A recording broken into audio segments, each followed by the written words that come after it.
সবুজ বরণ লাল ডগায় হলুদ সাদা ফুল ধরে। এটা হচ্ছে আমার মায়ের জানলা। এখানে আগে আমি ঝিঙ্গে লাগিয়েছিলাম, খুব ভালো ফলাফল পাইনি, লস হয়ে গেছে।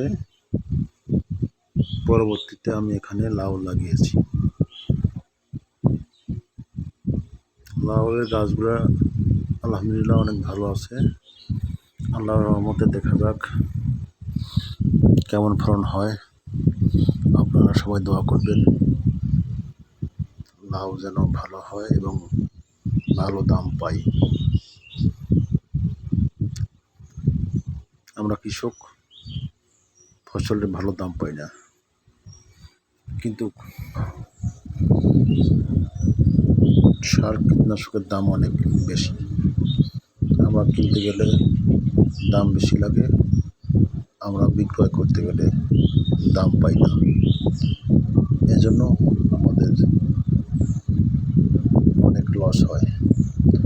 তারপরেও করতে হয়,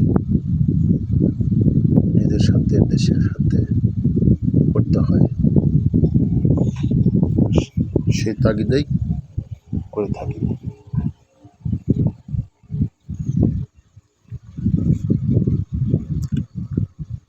কারণ সময় বাদ দিলে চলবে, কৃষক ফসল ফলানো বাদ দিলে দেশ চলবে না।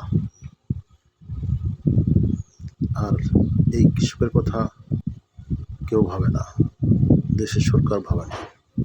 সার কীটনাশকের দাম কমিয়ে দেয় না, বাড়িয়ে দেয়।